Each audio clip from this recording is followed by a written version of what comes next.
जय श्री कृष्णा। बिगड़े हुए हालातों की तस्वीर बदल देती है, माँ की दुआएं बेटे की तकदीर बदल देती हैं। चलिए कहानी को शुरू करते हैं। रामनवमी के दिन अयोध्या घाट का दृश्य और लाखों की भीड़, और उस भीड़ को चीरती हुई एक वृद्ध औरत दौड़ती जा रही थी और चिल्लाती जा रही थी, मेरा मुन्ना कहाँ चला गया? अभी तो यहीं था। लेकिन लाखों की भीड़ में उसकी आवाज कहीं खो जाती थी। वहां कोई उसकी सुनने वाला नहीं था। सभी को घाट पर नहाकर पुण्य जो कमाना था। फिर उसने एक व्यक्ति का हाथ पकड़ा और पूछा, बेटा, पीले रंग की कमीज पहने मेरा मुन्ना यही था, कहीं देखा है क्या? उसने ना में सिर हिला दिया। लेकिन वह वृद्ध औरत मुन्ना मुन्ना कहकर चिल्लाती जा रही थी। इतनी भीड़ और शोरगुल में भी उसे यही लग रहा था कि उसका मुन्ना जहाँ कहीं भी होगा, उसकी आवाज सुनकर दौड़ा चला आएगा। लेकिन शाम होने को आई। चिल्लाते चिल्लाते उस बेचारी बुढ़िया की आवाज भी बैठ गई और थक हार कर वह स्वयं भी फिर फूट फूट कर रोने लगी। अरे कहाँ गया रे मेरा मुन्ना? कोई तो ढूंढ निकालो उसे, ठीक तो होगा ना वह? ऐसे ही हजारों सवाल सोच सोच कर उसका दिल बैठा जा रहा था।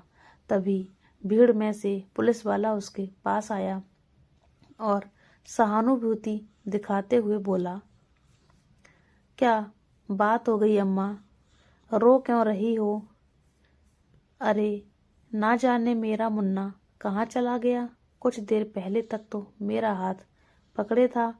अम्मा, परेशानी वाली कोई बात नहीं है, आप मेरे साथ आइए, मैं लाउड स्पीकर पर अनाउंसमेंट करवा देता हूँ, जल्द ही मिल जाएगा तुम्हारा मुन्ना। वह पुलिस वाला अम्मा का हाथ पकड़कर लाउड स्पीकर तक ले गया और कुर्सी के आगे खिसकाता हुआ बोला, आओ अम्मा, यहाँ बैठ जाओ, लो थोड़ा सा पानी पी लो। बूढ़ी औरत ने तेजी से पानी पिया और गहरी सांस भरकर बोली, बस बेटा, मेरा मुन्ना ढूंढ दो, भला होगा तुम्हारा। ठीक है अम्मा, बताओ क्या उम्र है तुम्हारे मुन्ना की?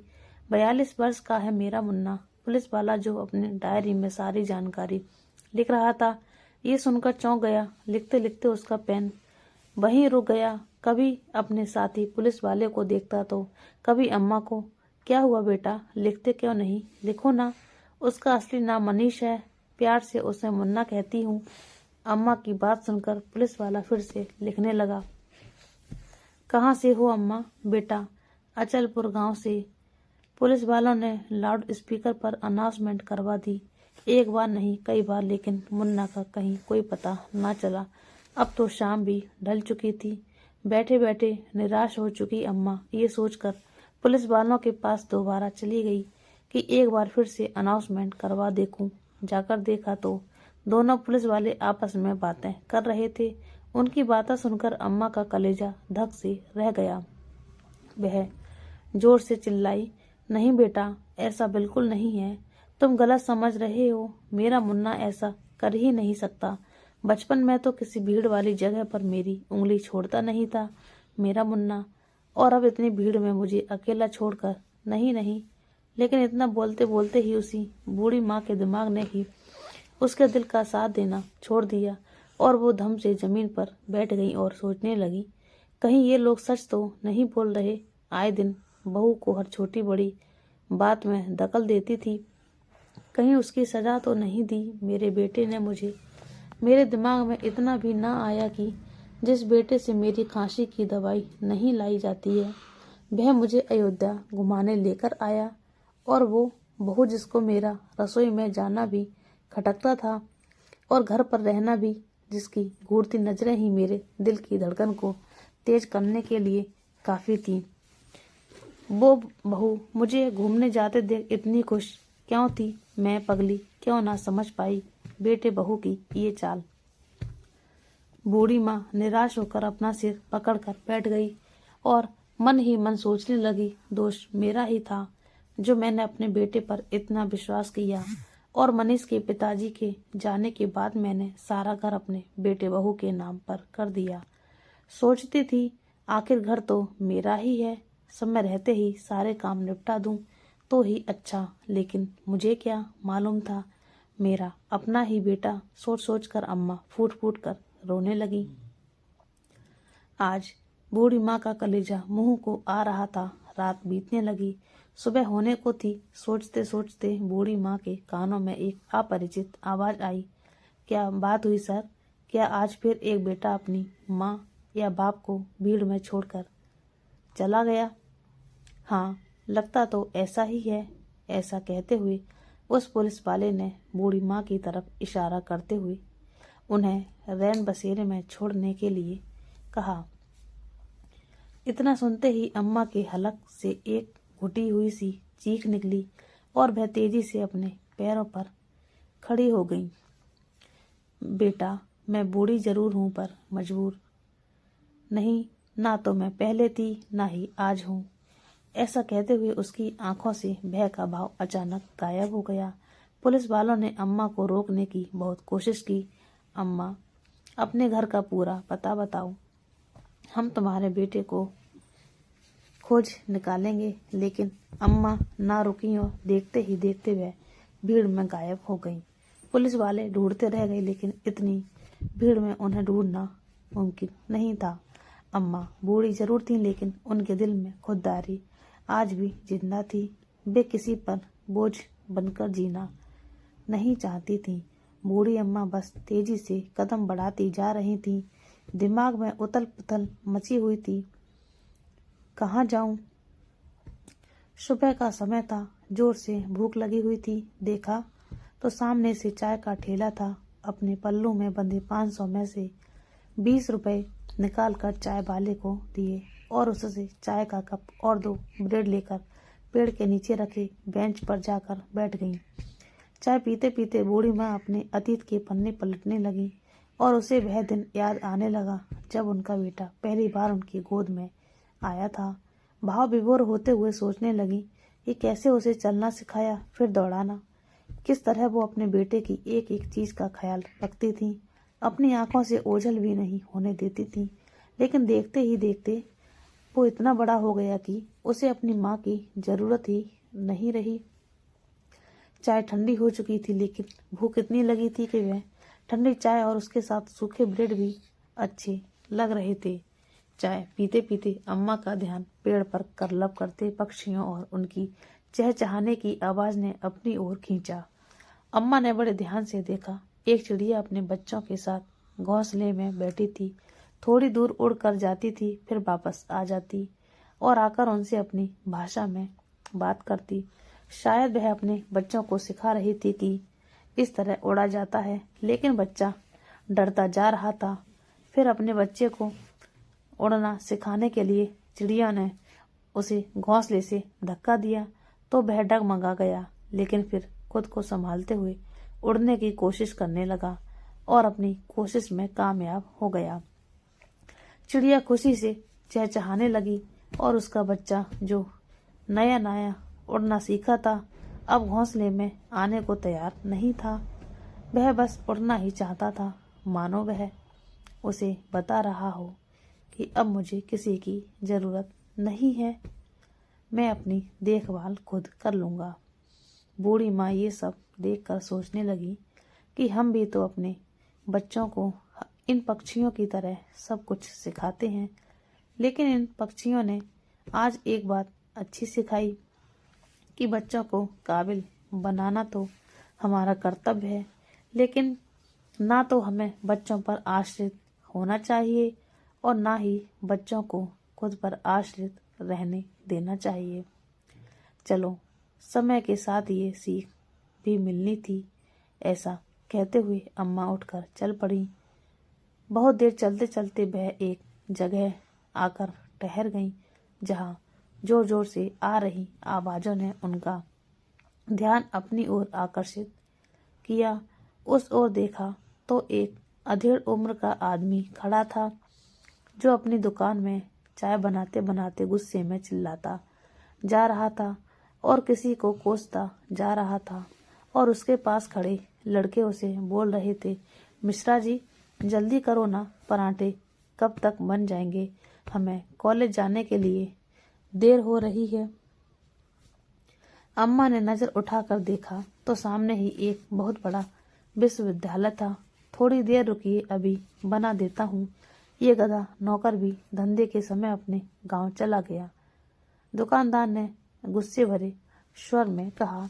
अम्मा ने सोचा कि उसे दुकानदार को कुछ मदद की जरूरत है, तो वह झट से उस दुकानदार के पास गई और जाकर बोली, बेटा, यदि तुम बुरा ना मानो तो इन बच्चों के लिए मैं पराठे बना देती हूँ।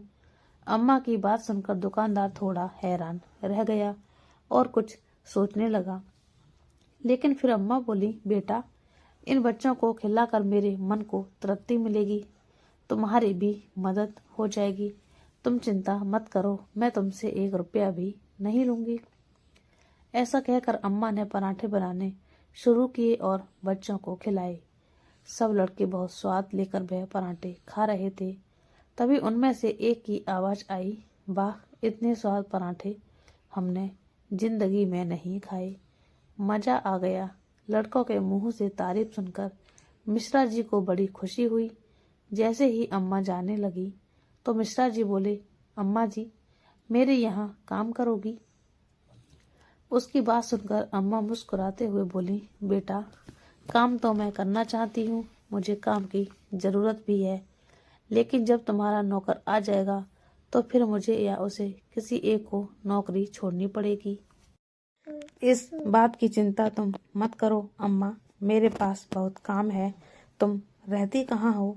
दुकानदार बोला तो अम्मा सोच विचार में पड़ गईं और फिर उदासी भरे स्वर में बोली, मेरा कोई ठिकाना नहीं है बेटा। तो उनकी बात सुनकर वह दुकानदार बोला, तो ठीक है अम्मा, तुम यहीं काम करो और रात को यहीं दुकान में गद्दे पर सो जाना।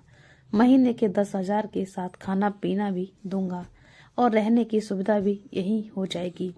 दुकानदार के इतना कहने पर अम्मा उसके पास नौकरी करने को तैयार हो गई। और जब अम्मा ने पराठे बनाने शुरू किए तो जो खाता अंगुलियां चाटता ही रह जाता।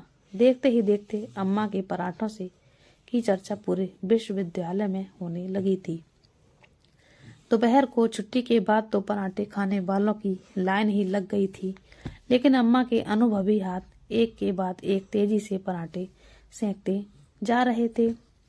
आज अम्मा के आने से पहले ही दिन मिश्रा जी ने आधे दिन में ही हफ्ते भर की कमाई कर ली थी। सबको खिलाने के बाद अम्मा ने खुद भी खाना खाया।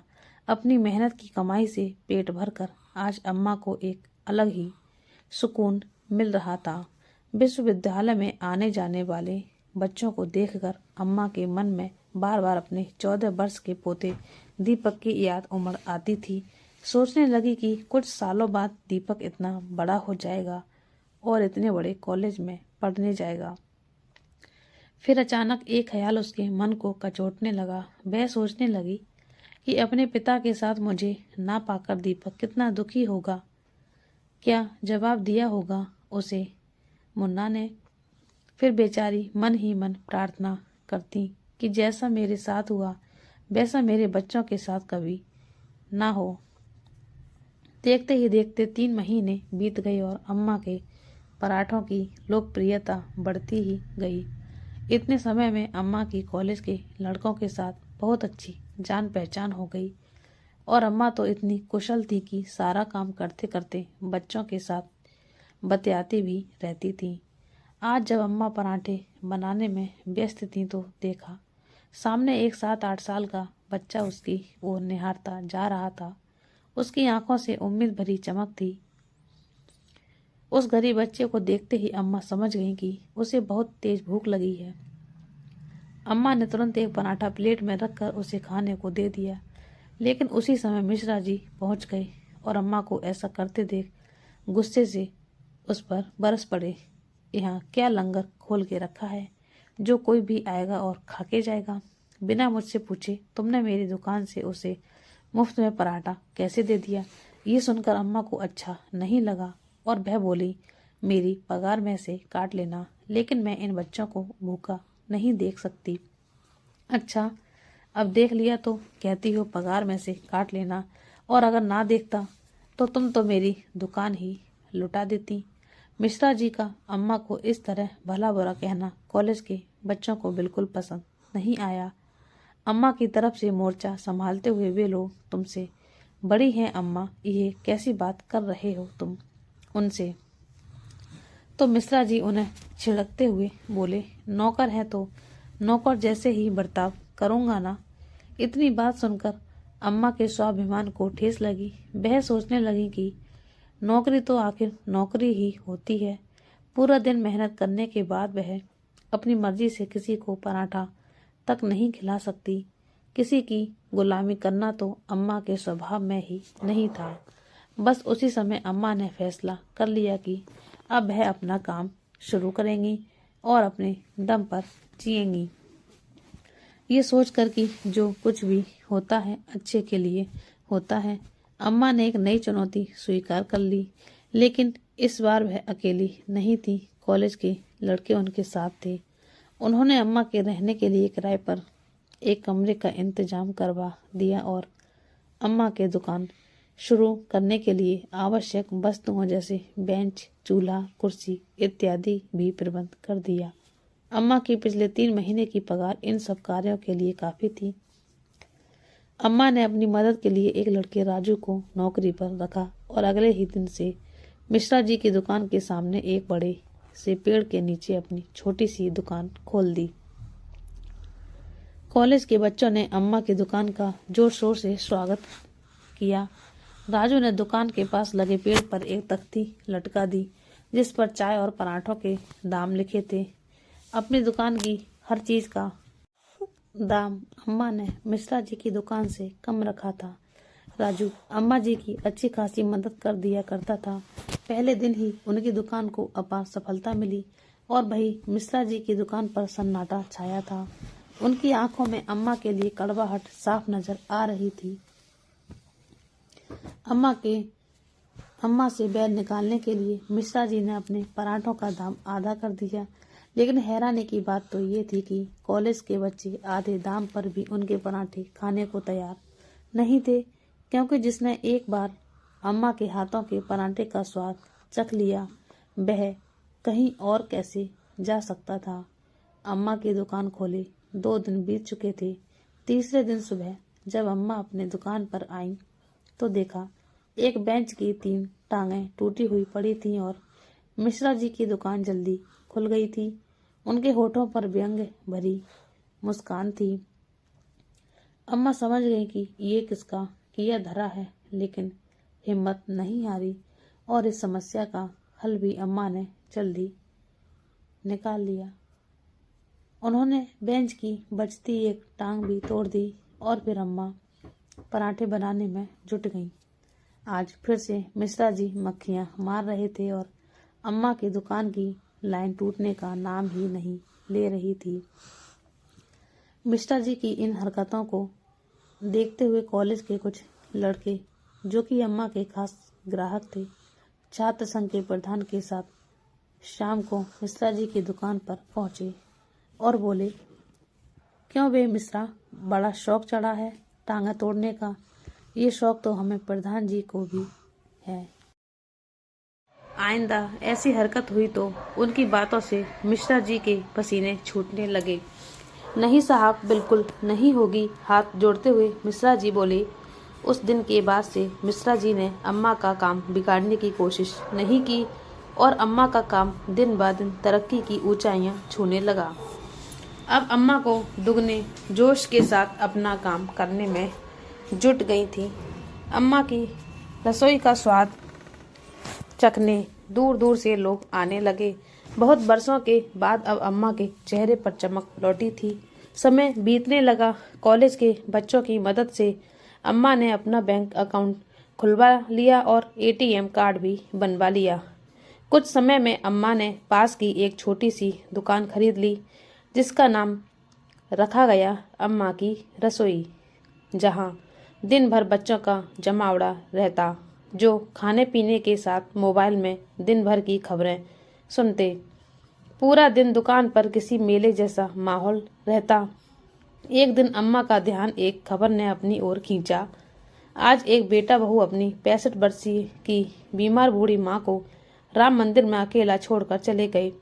अखबार में बूढ़ी माँ की तस्वीर भी छपी थी। उस बूढ़ी माँ की तस्वीर को देखते ही अम्मा को उसमें अपना चेहरा नजर आने लगा। वह बेचैन हो उठी और सोचने लगी, क्या करेगी वो बेचारी, कहाँ जाएगी। इन सवालों ने अम्मा को घेर लिया। वह तुरंत कुछ पैसे उठाकर अपनी दुकान नौकर के हवाले छोड़कर मंदिर की ओर चल पड़ी। वहां जाकर पता चला कि उस वृद्धा को अस्पताल में भर्ती करवाया गया है। वहां से अम्मा सरकारी अस्पताल पहुंची और उस बूढ़ी औरत की तलाश करने लगी, लेकिन वह औरत उन्हें कहीं नहीं मिली। अम्मा ने चारों तरफ नजर दौड़ाई तो एक कोने में बेहाल जमीन पर पड़ी थी वो वृद्धा। डॉक्टर से बात करके अम्मा ने उसे बेड दिलवाया। डॉक्टर ने बताया कि उन्हें नींद का इंजेक्शन दिया गया है, क्योंकि वह लगातार रोती जा रही थी। कमजोरी बहुत है, इसलिए उनका ध्यान रखना होगा। अम्मा से बेहतर अपनों से बिछड़ने का गम और कौन समझ सकता था। अम्मा ने उसकी खूब सेवा की, खाने पीने और दवाइयों का ध्यान रखा। पर वह वृद्ध औरत हैरान थी कि जब अपनों ने मेरा साथ छोड़ दिया तो कोई अजनबी औरत आखिर उसके लिए इतना सब कुछ क्यों कर रही है। उसकी प्रश्न भरी नजरों को देखकर अम्मा बोली, बहन घबराओ मत, अब तुम बिल्कुल अकेली नहीं हो। जिस स्थिति में तुम आज हो, कभी मैं भी इस स्थिति में गुजर चुकी हूँ। जब मेरे अपने बेटे ने मेरा साथ छोड़ दिया था तब मेरी हालत ही तुम्हारी जैसी ही थी, किसी लावारिस की तरह सड़कों पर भटक रही थी। लेकिन मैंने हिम्मत नहीं छोड़ी और आज खुद कमा कर खाने में जो सुकून मिलता है वह सुकून तो कभी अपने बेटे के साथ रहकर भी नहीं मिला मुझे।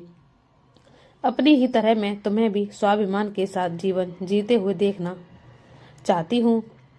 बुढ़िया रोते हुए बोली, समझ नहीं आता क्या करूँ। अपने ही बच्चों ने मेरा ऐसा विश्वास तोड़ा है कि अब तो जीने की इच्छा ही खत्म हो चुकी है। इस उम्र में अब ताकत भी कहाँ बची है कुछ करने की। तो अम्मा ने उसके लिए फल काटे और उसके आगे रखते हुए कहा, अरे तुम पहले ठीक हो जाओ, उसके बाद तुम सब कुछ कर पाओगी। अब ये बताओगी, क्या तुम अपनी इस बहन के साथ रहना पसंद करोगी? लेकिन तुम मेरी मदद क्यों करना चाहती हो? वृद्धा ने पूछा। फिर मुस्कुराती हुई अम्मा बोली, मैं अपनी हर उस बहन की मदद करना चाहती हूँ जो इस अवस्था में बेसहारा कर दी गई है। और फिर उस बूढ़ी औरत को फल खिलाने लगी। ये सुनकर वह वृद्धा अम्मा के साथ जाने को तैयार हो गई। पुलिस बयान लेने आई तो उस वृद्धा ने कहा कि मेरी बहन मुझे लेने आ गई है। उधर अम्मा ने डॉक्टर से बात करके अस्पताल की सारी फॉर्मेलिटी पूरी कर दी। डॉक्टर ने कुछ दवाइयाँ और खाने पीने की खास हिदायत देकर वृद्धा को अस्पताल से छुट्टी दे दी। उस वृद्धा का नाम शारदा था। शारदा की कहानी भी काफी हद तक अम्मा की तरह थी। पति की मृत्यु 5 साल पहले ही हो चुकी थी। उसके 2 बेटे जो बारी बारी से उसे अपने घर पर रखते थे, इसलिए नहीं कि वे दोनों माँ के साथ रहना चाहते थे, बल्कि इसलिए कि माँ का बोझ कोई उठाना नहीं चाहता था। जिस माँ ने दिन रात एक करके अपने बच्चों का ख्याल रखा, अपनी इच्छाओं को दरकिनार रखते हुए अपने बच्चों की इच्छाओं को महत्व दिया, अपना सुख दुख कभी देखा ही नहीं। जब उस माँ का ख्याल रखने की बारी आई तो दोनों आनाकानी करने लगे। थोड़ा समय पहले ही उसका बड़ा बेटा अपनी पत्नी और बच्चों के साथ विदेश चला गया। अब सारा बोझ छोटे बेटे पर आ गया। माँ की दवाइयों का खर्च करना उसे खलता था। बहू से अपनी सास का दिन भर का काम नहीं होता था। उसके खांसने की आवाज बेटे बहू को चुभने लगी थी, इसलिए माँ की जिम्मेदारियों से मुक्त होने के लिए उसका बेटा उसे मंदिर में छोड़ गया। लेकिन अब अम्मा से मिलकर शारदा में भी एक नई उम्मीद का संचार हुआ था। उसे लगने लगा कि वह इस दुनिया में अकेली नहीं है। समय बदल चुका है और समय के साथ साथ उसे भी स्वाभिमान के साथ जीना शुरू करना होगा। पूरी तरह ठीक होने के बाद शायद अम्मा के साथ काम पर जाने लगी। अम्मा की रसोई में अचार की बहुत खपत थी, जो अम्मा बाहर से मंगवाया करती। यह देखकर शारदा ने बताया कि वह बहुत अच्छा और अचार पापड़ बनाती हैं। ये सुनकर अम्मा को बहुत खुशी हुई।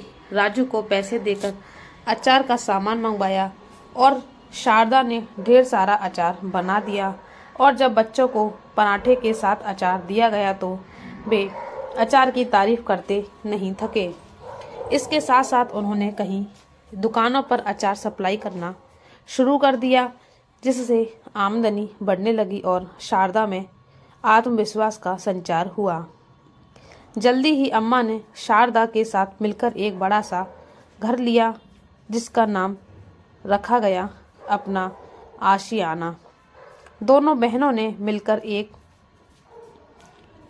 मुहिम चला दी। कभी किसी सार्वजनिक स्थल पर कोई भी ऐसा बुजुर्ग मिलता जिसे मजबूरी के कारण घर छोड़ना पड़ा या रिश्तेदारों ने उन्हें बेसहारा छोड़ दिया, उन लोगों के लिए उनका अपना आशियाना हमेशा खुला था।